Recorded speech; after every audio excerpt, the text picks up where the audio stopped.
Hey everybody, it's October 21st, Tuesday afternoon, and I'm still pretty much taking every ride that gets thrown at me. I'm not doing super long rides because they're definitely not worth it. I am, however, doing almost every single ride on Uber and Lyft that gets thrown at me that is, I would say, under 10 miles. I'm trying to stick to under 10 miles. Anything above that, you really have to take a good look at where it's going and kind of do some quick math to see what their per mileage rate is, because it really doesn't make sense to go further away than that, because eventually I got to drive back to, primarily where I drive and live. So what's the point?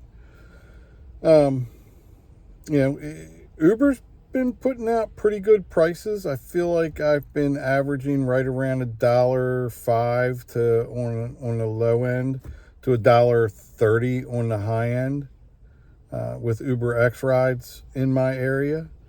As I said before, I drive in the Baltimore County area, Baltimore area, so it's been doing pretty good. I stayed pretty busy throughout the morning. I stopped driving around noon. But so one thing I did notice today is that Lyft was not giving me the 15 seconds to make a decision about a ride.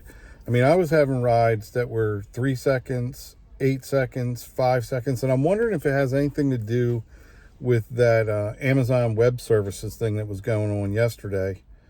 And maybe they haven't gotten their system back up and running correctly, because it happened way too often for it to be passengers canceling rides. It was happening a lot.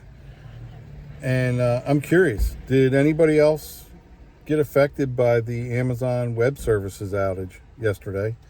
And if you were affected, just how much money did you lose? I don't think I was that affected, primarily because I drove Uber yesterday, number one. And number two, it was a short day for me. My wife was working, so I had to pick my daughter up. So I called it quits around, I want to say it was like 12:30, 1 o'clock. So, like I said, it was primarily a short day for me. But I heard some horror stories from some other drivers that I talked to up at the airport where, they had problems all day long. They couldn't cash out when they were able to get rides.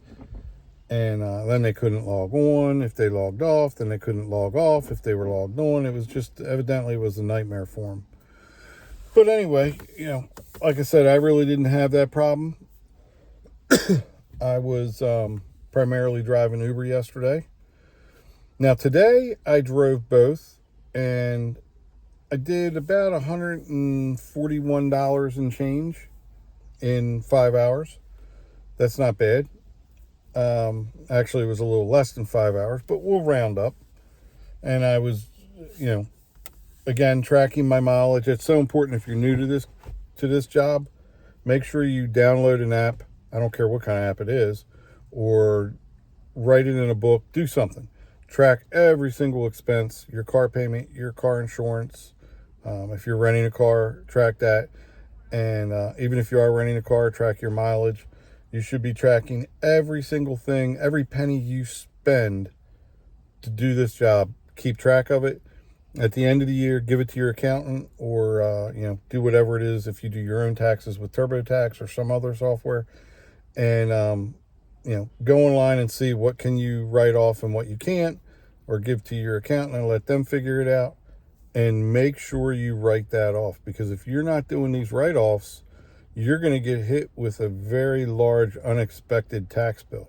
If you are doing these write-offs, you can mitigate that to a point and, keep more of your own money. I mean, it's us out here driving, not the government.